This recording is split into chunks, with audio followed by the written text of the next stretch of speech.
also a certified diabetes care and education specialist. So that's what some of those credentials mean after my name. So we're going to be talking about nutrition and hydration, and the recommendations I'm going to go over are general concepts. They're appropriate for healthy adults. You know, anything that you might have above and beyond, you know, a health condition, that's beyond the scope of what I'm going to talk about tonight. So just keep that in mind as we progress. Go ahead. So why are we talking about good nutrition and hydration? Well, did you know that losing just 2% of your body weight from sweat can impair your aerobic performance? That's about 4 pounds in a 200-pound adult. It's less if you weigh less. And muscle glycogen depletion is also well recognized as far as limiting your endurance performance. And just keep in mind that carbohydrates are the primary source of energy that is required by the body. Protein is also needed for the maintenance, repair, and synthesis of skeletal muscle, and fats are also a good energy source for low impact or moderate intensity exercise. Next slide, please.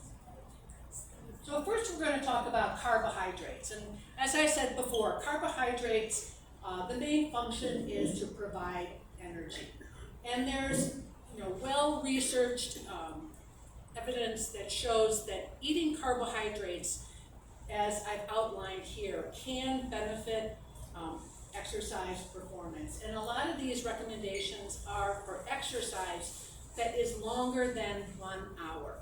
If you're just exercising for 1 hour or going for a casual ride, a lot of these concepts aren't really necessary, but if you're planning a long ride like we're doing for OTET, or if you do GOBA, anything like that, or if you're just doing a long 30, 40, 50-mile ride, you probably need to follow these guidelines. So plan to eat foods low in fat and moderate in protein and fiber 2 to 4 hours before practice. You want to avoid eating high-fat foods and high-fiber foods because that does slow down your digestion. And remember, for these exercises that you're doing for a long time, you want to carbohydrate load your body and prepare it for an extended period of exercise. Now, about an hour before practice, you want to fuel with an additional 30 to 60 grams of carbohydrate. Now, these carbohydrates need to be a little bit easier to digest, lower in fat and fiber. And I have some examples of some carbohydrate sources that you could use for this purpose. These could also be used during a ride, but it tells you how many grams of carbohydrate are in each of those portions of food. Can't read it very well. You can't read it? All right. So I did want to add that I've asked Brent to publish this on our website. So if you want to see the details of it, you can see it there. Just for example, 2 cups of sports drink is about 30 grams of carbohydrate. 3 Fig bars, that's pictured here, is 33 grams of carbohydrate. And Fig Newtons are a great choice because they are very low in fat. Okay, so during an exercise, you want to sip on 2 to 4 8-ounce cups of sport drink per hour. That's about 16 ounces per hour. That's about 2/3 of a water bottle. If you're not drinking that much every hour of your ride, you're probably not drinking enough. Other sources of carbohydrate during a ride could be gels or blocks that you can buy, or candy. I particularly like to eat Skittles because they don't make a mess in your hand. Each Skittle is about 1 gram of carbohydrate. Jelly beans, those little jelly bellies, are also very good, about 1 gram of carbohydrate each. So post-ride, you want to shoot for consuming about 0.75 or 1.5 grams of carbohydrate per kilo of body weight, along with about 7 to 20 grams of protein within the first hour after you exercise. The purpose of this is to replenish glycogen that's been used up during exercise, and also to get some protein in to repair some of the protein muscle fibers that have been damaged during exercise. And a great choice is chocolate milk. There's an added benefit to taking that protein in a liquid form. Your body's able to assimilate that better than eating something solid, like some cottage cheese and crackers, for example. So as far as the carbohydrate, we're talking about 60, maybe 70 grams of carbohydrate after a long endurance ride. Next slide, please. So just to talk a little bit about proteins, again, I said that these are for maintenance, repair, and synthesis of, I have trouble with that word, skeletal muscle. So the recommendations for endurance athletes is a little bit higher than just the run-of-the-mill. It's about 1.2 to 1.4 grams of protein per kilo daily. Also, as we age, our body does not assimilate protein as well as when we were younger. So having that extra protein also is important for older adults. Timing is really important when you're consuming protein. It's best to consume protein about 3 times a day. The reason is studies have shown that your body is able to digest and assimilate that protein. When I say assimilate, I mean it's able to utilize and repair muscles and things like that better if you get 3 small doses of protein a day. And it's especially important to get a good protein source for breakfast. So also fats are a good energy source for low to moderate intensity exercise. And the general requirement is about 0.8 to 1 gram per kilo of body weight. If you're doing macros, this would be about 30 to 40% of your calories should come from healthy, heart-healthy fats. And I've got some examples of some heart-healthy proteins, in other words, lean proteins and plant-based or fish-based oils are the best sources that do not contain saturated fat. Next slide. What's macros? A macro is, so macronutrients are carbohydrates, proteins, and fats. So a Mediterranean diet is about 40% fat, 20% protein, and about 50% carbohydrate. So that's when I say macros, I'm talking about that. A ketogenic diet, which is one of those high protein, high fat, is very low in carbohydrates, so maybe it's about 5-10% carbohydrate. So, good question. So, just building a performance plate, just trying to tie it together. So for training days or for those long extended rides, you want to plan to have half your plate from those carbohydrate energy foods, such as whole grains, rice, maybe a sweet potato, or whole grain cereals, that type of thing. About a quarter of a plate for fruits and vegetables and a quarter of a plate for lean proteins. For non-training days and just for every other day that you're not exercising, the go-to is half a plate of fruit and vegetables, a quarter plate of grains, and a quarter plate of protein. Next slide, please. So we're going to switch gears and we're going to talk about hydration. So hydration is really important, especially as we get older. Older adults are at greater risk for dehydration. One of the reasons is because we have a decreased sense of thirst as we get older. So what happens when you get dehydrated? There is an increase in your core temperature and heart rate.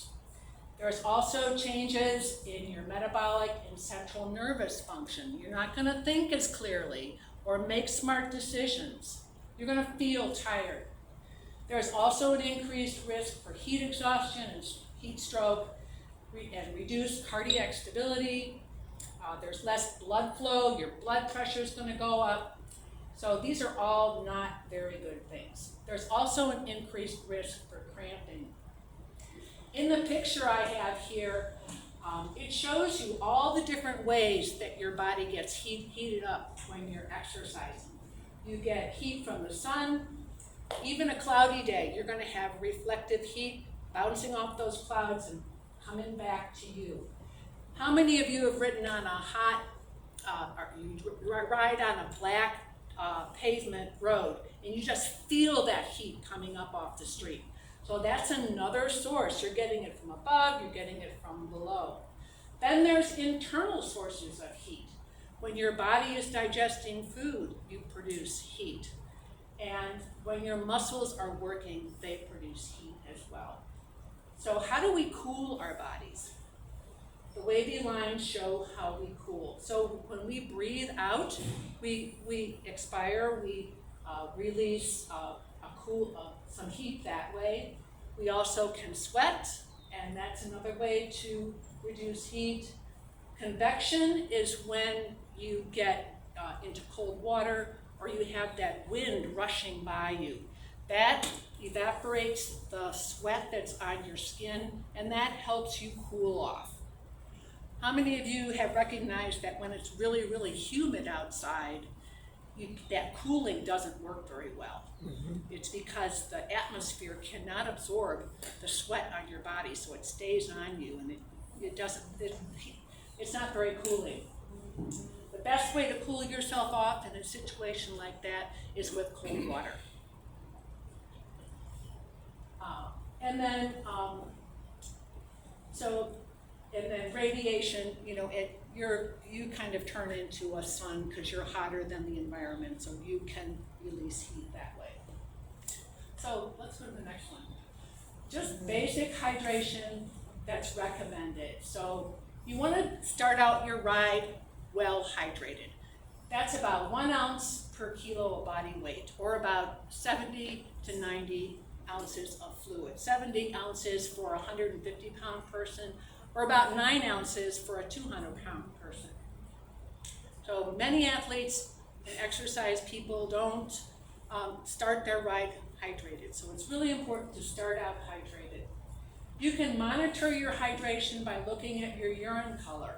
A clear to pale yellow or lemonade color is indicative of optimal hydration status.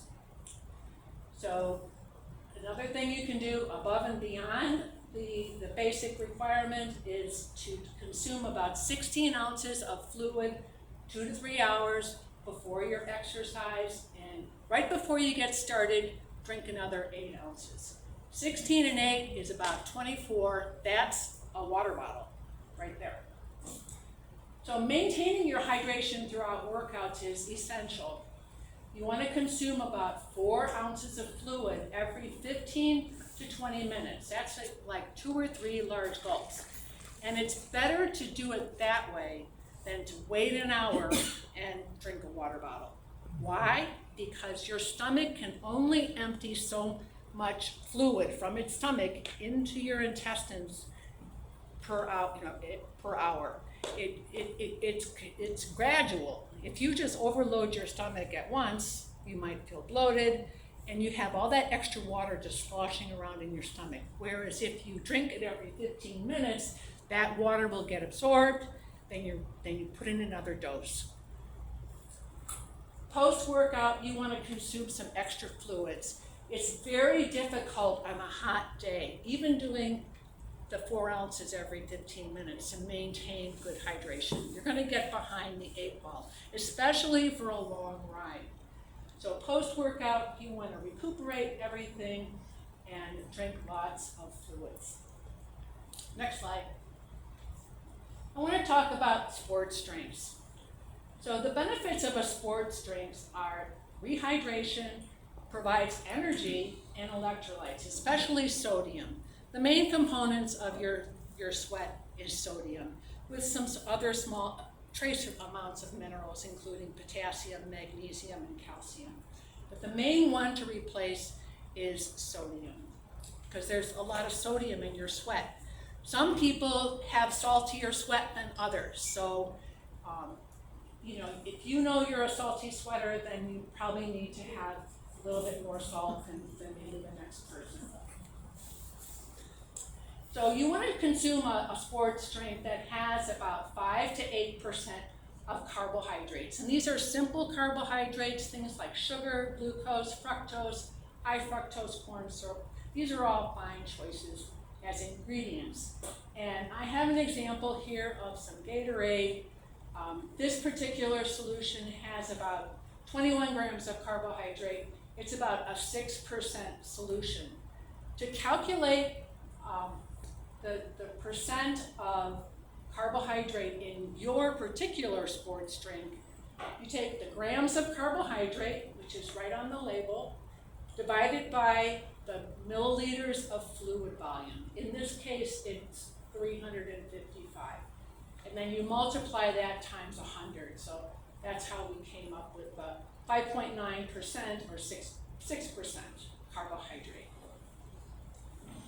Next slide, please. Can I ask a question about the sugar in that? I find 21 grams of carbohydrate is 21 grams of sugar.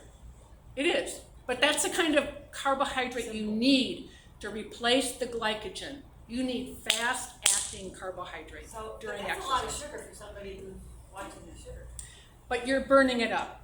The purpose of the sugar throughout the hour is to preserve muscle and liver glycogen. When you're depleted, your energy level is going to go down the toilet. So those zero sugar sports drinks, like they have Gatorade and Not recommended. you do not recommend. Not recommended. All right, lastly, I'd like to talk a little bit about caffeine. Caffeine has been shown to definitely benefit athletic performance. And it does so by increasing your reaction time and attention. It increases your aerobic and muscle endurance, strength, and power. It also decreases your perceived exertion. Now, there are some risks involved with using caffeine. It can cause an increased heart rate, blood pressure, nervousness, and it can also cause an upset stomach. And for anybody with a health condition, you want to follow your doctor's advice on caffeine consumption. A good strategy if you want to use caffeine is to start with a low dose before. You should be either right before or during exercise, and limit it to no more than 400 to 500 milligrams per day. Anything above that has not been shown to benefit performance. And I have some examples. For example, 12 ounces of coffee is about 113 to 250 milligrams of caffeine. Brewed coffee has more caffeine than instant coffee, for example. Next slide, please. So just in conclusion, nutrition and hydration are essential for optimizing your athletic performance. And you want to practice these nutrition and hydration strategies routinely to develop good habits and to see what works best for you.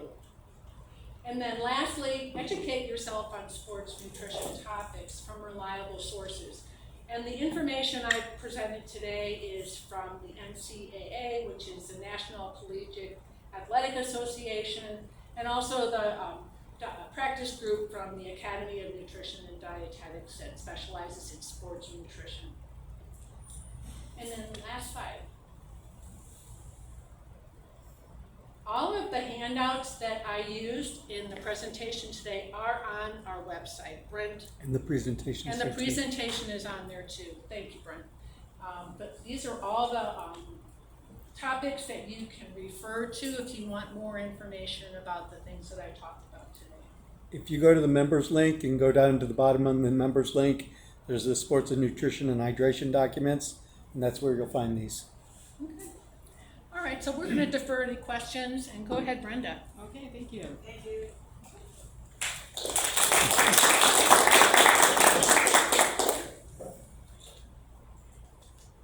Switch programs here. Hey, Brett, so we don't all have to switch on it. Could you just lower it a little bit on the screen? The presentation? That's the projector. I can't. Oh, it's. I can't do. Oh, I thought there- you were doing no, it. I'm Okay. just recording it. Okay. I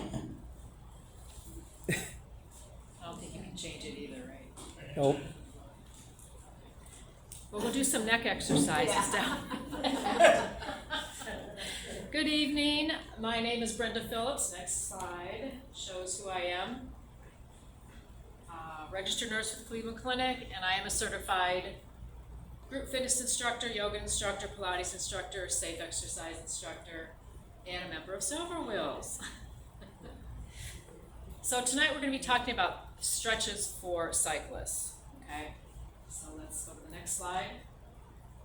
And a couple things we will mention, benefits of warming up, benefits of stretching, difference between delayed onset muscle soreness and injury, targeted muscles with cycling, pre-ride stretches and post-ride stretches. And just a disclaimer to always check with your medical doctor or provider before starting any exercise program or making any modifications, or if you do have any pre-existing medical conditions, you do want to speak to your doctor about things that you can do safely, okay?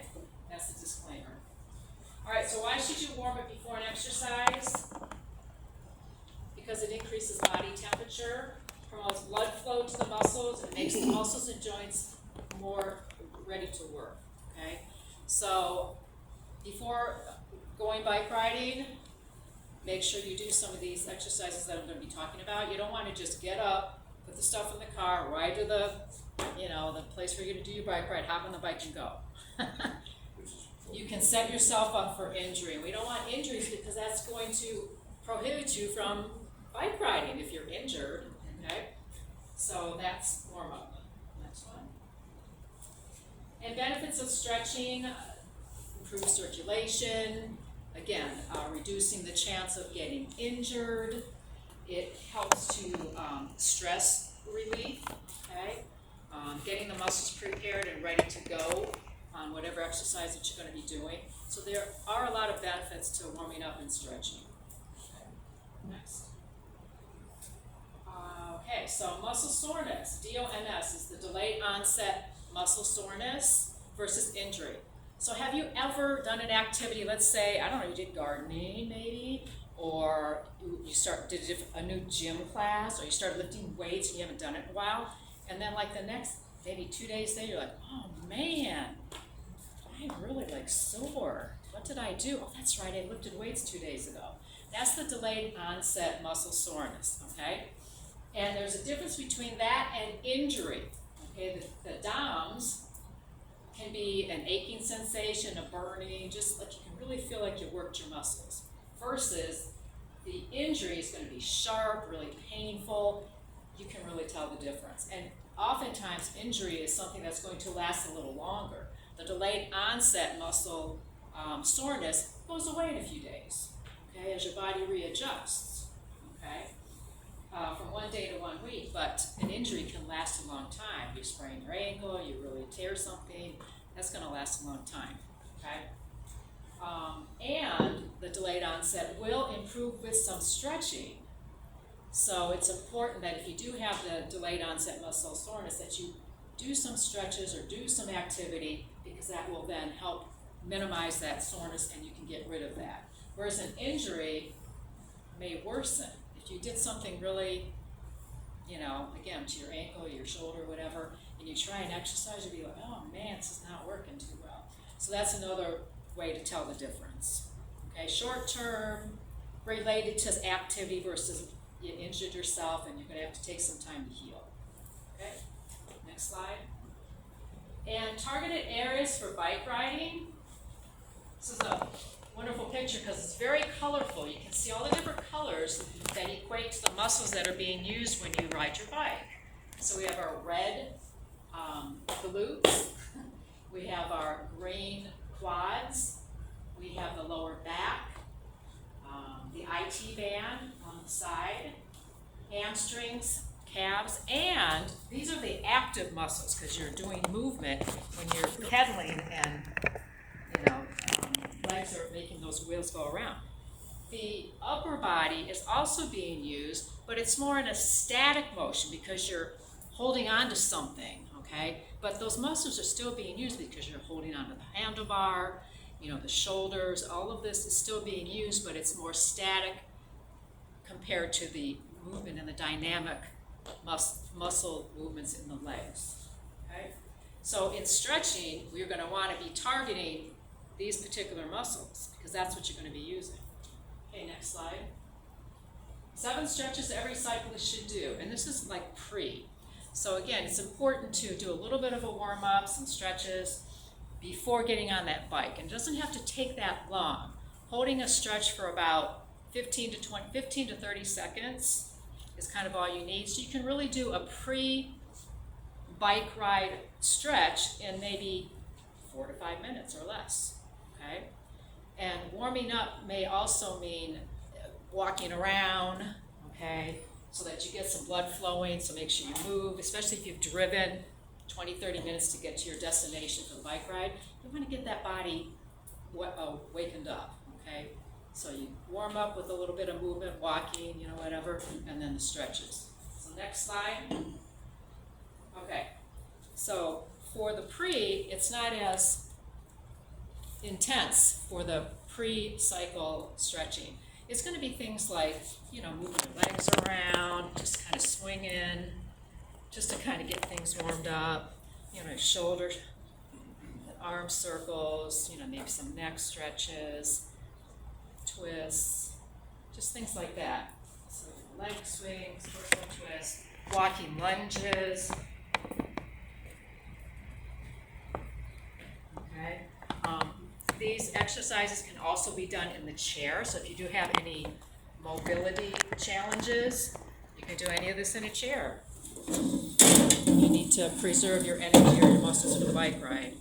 So it's, again, you know, lifting legs up, twisting, arm circles. Okay, any of this can be done in chair. What else? Arm circles, butt kicks would be these kinds of things. You know, just walking around and doing some of this stuff will be good for the pre-bike ride. Okay?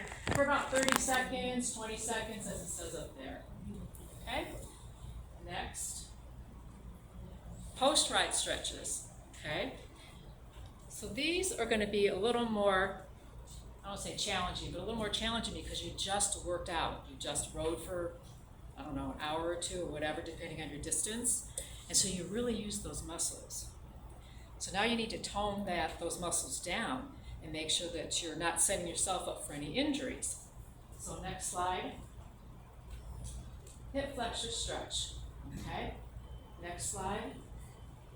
And I have it circled there.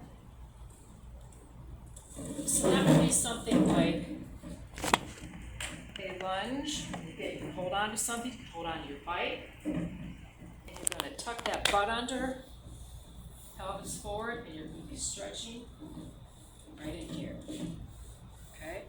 So this is a very good one to do after riding. Do you have to do that right away after the ride or after you get home? If you can do it after the ride, that would be ideal. Because if you're in the car, then you're setting and you're like, after moving all those muscles, then you're going to set. Okay? So you want to stretch after the activity if you can. It's very helpful. Okay, next one. You can do, you know, use your bike as the, holding onto your bike, same thing. Or your car, hold it for the 20 to 30 seconds. The important thing is you gotta tuck that butt under because you want to stretch all that, okay? And both sides, Okay, next slide. Hamstring stretch, standing or seated. Okay, next slide. So again, we saw that picture of the person on the bike and the colored muscles. So hamstrings are going to be these muscles here, in the back of the leg. And bike riding, it seems like people who ride bikes, they have very tight hamstrings, okay? That just goes with the territory. So that's going to be an important stretch to do, is getting those hamstrings stretched. So one way is like this lady's doing, she's putting her leg up on her bike, okay?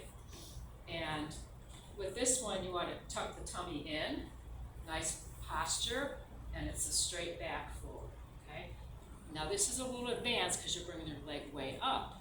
You could also do the same thing on the ground. One leg in front, and you bend. One leg straight in front, and this other one's bent. And again, straight back, and you can feel right in here. Cat, why don't you come up? Have you do a hamstring stretch.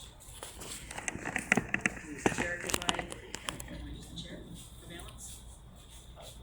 Okay. All right, so one leg in front, and this one's bent, and a nice flat back, and you lean forward as far as you can go, and you should feel behind the leg. Feel that stretch behind the leg? Yeah. Kind of push that butt out a bit. Wait, which leg is straight? Your, The one in front. your left leg is straight. The one in front, whichever one you put in front. That's the leg you're working. The leg in front is the leg that you're working, okay? If you put it up on something, and same thing. Okay. And again, use your bike. Put your leg up there. All right, next slide. Another hamstring stretch would be on the floor. You have a knee on the floor. Again, that one leg is stretched out in front, and then you bend forward. And again, you should feel right behind here. Might be a little more difficult for some people to do this one, but it's an option. Probably the best one to do is going to be standing, where you extend the one leg out front, bend the back leg, and then forward. That'll probably be the safest for most people. If you can get your leg up, that's a good one too. All right, next. Quadriceps stretch. Okay. And next slide. All right, so this one can be done actually two ways. Exactly like the picture, where you're using your same hand and your same ankle on the same side. And this one stretches the front of the leg. Okay, the quadriceps. So let's see you do that one. Yeah. Okay, feel that stretch in the front of the leg? Feel that?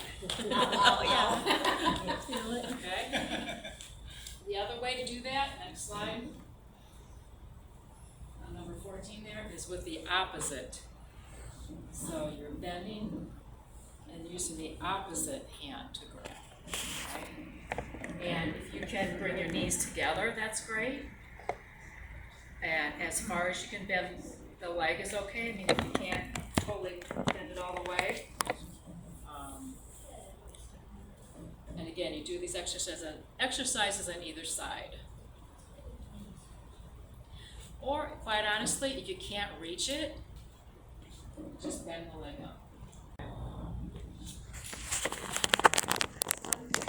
Doing this properly, what should they feel in the muscles? That's a quadricep stretch, so you're gonna feel just a stretch sensation, no pain. You can feel the stretch, feel a sensation in your quads, or in any of these muscles that we're working. Okay, so it's not a no pain, no gain kind of thing, or no, with stretching, you definitely don't want to feel pain, you want to feel the stretch of the muscle. Does that make sense? And you go as far as you can. If it's getting to the point where you're like, whoa, this is maybe going to start to hurt, then don't go any further. Whatever your capability is, that's what you use as your guideline. And everybody's going to be different. You know, I've worked out a lot for many years, so I can grab my, ankle, but some other people might not be able to do that. This is also a good one. Knee to chest, which might be easier for some people. Okay. For the quads. For what? Okay. Muscle there. All right. Okay, glute stretch. Oh, figure 4 stretch. Next. All right. Okay. So this one, you cross an ankle over the knee, and this might be it right here. You can also do Okay. that sitting down or laying down. Yes, because you're wanting to get all this in here, okay? So you can stand nice and straight if you like. Or if you can, then you bend the standing leg, the knee of the standing leg. and you'll get a deeper stretch, That's about far down, is okay? Next slide, I think shows it's. This is not a spectator sport, Next slide. Okay, another glute stretch is gonna be a squat. And again, you can hold on to your bike, a chair, the car, whatever. And again, as far down as you can go, all right? Because you're stretching all this in here, your butt. So, as far as you can go down. Like a yogi squat? Yeah. And again, depends what your knees can do. protect your knees. Some people can't do what I just did, but you probably can do something Somebody like else, this. Kathy, help. Okay. And then when you down, actually go again. Well, that one, that figure, yes. How long do the effects last? I mean, if I do these stretches at home and then drive 40 minutes. Well, this one is the post. Oh, well. So, I mean, you wanna do stretches at home anyway, because you wanna keep your flexibility, okay? Especially as we get older, our muscles and things, they don't work like they used to. They're not as flexible, they're not as elastic. So, it's important to do stretches on a regular basis, okay? But you don't wanna do like a cold stretch. So you don't wanna just wake up and then all of a sudden grab this. Again, you wanna walk around a little bit, you know, just get a little bit of blood flowing, and then start doing some of those stretches. So after the bike ride, you're all warmed up, everything's been moving, so that's the good time to do those stretches. Okay, does that make sense? So I'm envisioning coming to the ride on Wednesday night a half hour early, and Brenda will lead us in a. Yes, that's right. Well, yeah, I wonder I've what done the that before. solution is.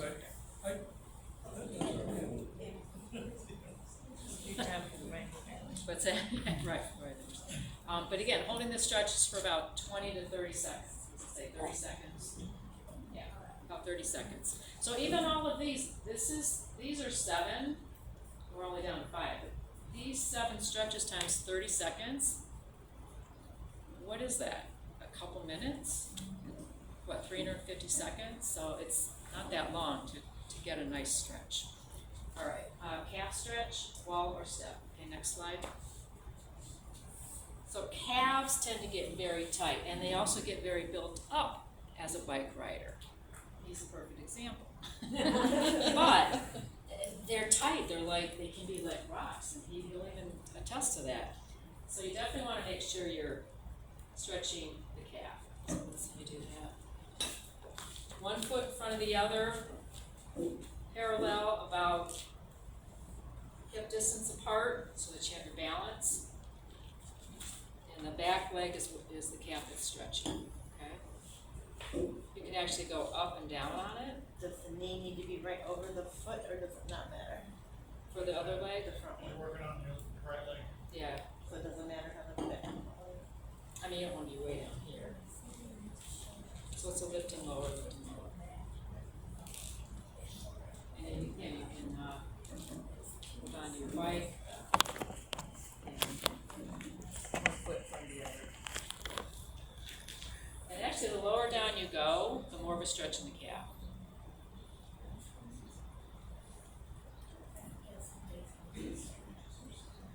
Okay, next. That's another calf stretch, standing stretch. The one in the first slide was holding on, but you can also do a not holding on if you have good balance. And again, tummy in, butt under. So you want to have good body mechanics, because if you're stretching something and you're all discombobulated, then you're going to hurt something else. So you always got to keep in mind proper body alignment. Next. Lower back stretch, child's pose, okay? For anybody that does yoga, it's an excellent back stretch. Next slide. And it shows there at the top, child pose. And have you ever done the child pose, anybody? Okay, great. Sometimes it's hard for people to get all the way down, because again, you're bending your knees on the floor. So this would be a little more advanced, and if you've done it before, it's an excellent one. How about the wide-legged? Wide-legged Well, you can also do in the next slide. Next slide? No, it's not there. Okay. You can lean forward, it's like a half forward fold, and this is a good stretch too. With the head in between the arms, and you're actually stretching quite a bit with this one. The cat-cow, standing cat-cow, where you're, it's a nice back stretch. Because when you're riding the bike, I mean, just think about the position that you're in sometimes. So even as you're riding your bike, you want to change your position a little bit, okay? Because sitting on that seat for a long time, you can get some numbness or kind of soreness. So you're gonna want to stand up and do stand-up riding a little bit, okay? Or when you do get off the bike to take a little break, that's another time you do a few stretches too, because you've been sitting on that bike. So think about that. You're sitting on that bike for a half hour, 45 minutes to an hour. No different than you're sitting in a meeting for a half hour, 45 minutes to an hour. So stretching is always good if you're going to be in some type of a position that's where you're going to be in that position for a while. Okay. What else? It's the lower back stretch. Go back. Yeah. Yeah. All right. So there's the one there. Oh, you went forward. Go back. Nope. Oh, go back. You're going I'm forward. going forward, I can't go back No, anymore. you can't. Oh my gosh, you're going all the way forward. Okay. Previous. The other one is a standing, where you can actually just kind of, that'll stretch your back too. How's that? There it is. Backward bending, you want to circle up there. So again, if some of these aren't in your realm of mobility or movement, then just do a standing stretch. Because you're hunched over the bike like this for a long time. So then you want to do an opposite movement. Okay? All right, next. Chest and shoulder stretch. Alrighty. Next slide. Okay, so again, you're riding that bike, you're hunched over, so these muscles are staying kind of static and like even isotonic contraction, depending on how much you're holding onto the handlebar. So you want to stretch your chest, okay? As simple as just doing a goalpost, okay? That will stretch your chest. That one actually just go back, go forward again. This one's a very good one. Placing the hands behind your back. Can you feel that? Mm-hmm. That's a real good thing. Sometimes I just walk around doing this. And you can turn your head, because that neck is under a lot of tension too when you're riding. Okay. All right, next slide. Even just, shoulders up and down. That's another thing that you can do. Shoulder rolls, this is a real good one, shoulder rolls. So there can be very, very simple stretches. Next. Okay, neck, hands, and IT band. Again, these are some other areas that are used as you're riding your bike. That head, if you're looking forward, or you can get a lot of neck tension. So chin to chest is a good one. And this is a good to do after riding too. So chin to chest. The ear to shoulder, this is a good one. Make sure the shoulders are down. Ear to shoulder.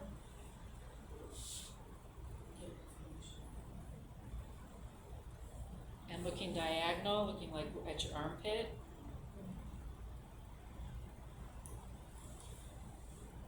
So that's a good one for the neck, right? Hands, okay. Hand grips. I don't know about you, but I get a lot of discomfort in my hands and wrists.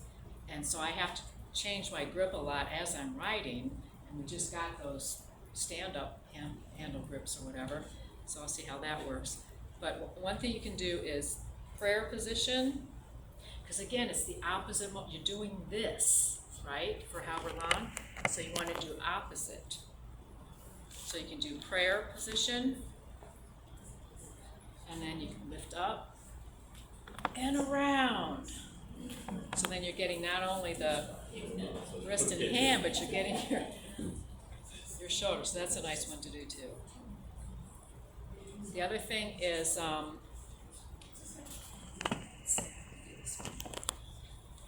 okay, opposite. So again, you're doing this with the bike riding. So the opposite movement of your hand, okay?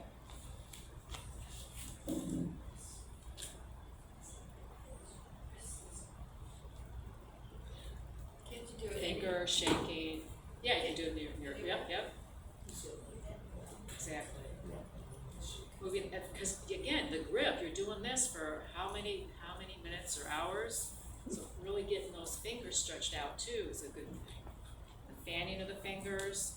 Okay, so these are all simple things you can do. The IT band, okay, standing stretch. Next slide. Okay. So this one, you cross one leg over the other, one foot over the other, and probably hold on. And you do a side bend. Okay? And that's going to get all this down here.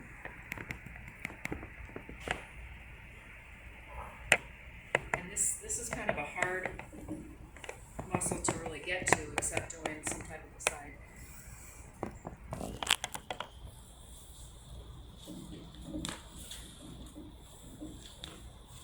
Plus the side stretch feels good too. Not only on your leg, but on your side.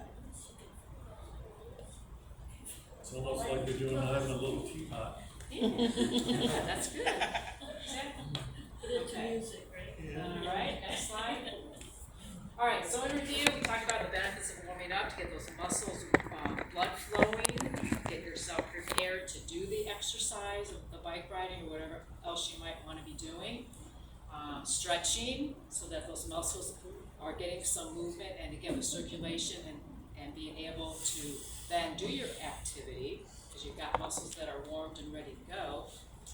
We talked about delayed onset muscle soreness versus injury, so the DOMS is like a short-term thing, probably related to something that you did do, some type of exercise or activity that maybe you haven't done in a while. I mean, how many of you, like the first thing, I'm going to start working out, and you go to the gym or whatever, and you can't walk for 2 days because you haven't done it in a while, and so continue to stretch to work out of that versus injury where it's a little more a longer term, it's pain, okay? Injury is pain and versus soreness or stretching, okay? There's a difference. And the targeted muscles we talked about that are used as you're riding, pre-stretches and post-stretches. And I think that's it. Is that it? Next slide is nothing. Okay.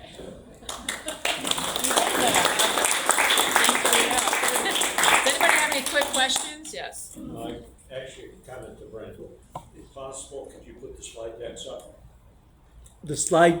Her slide deck's up.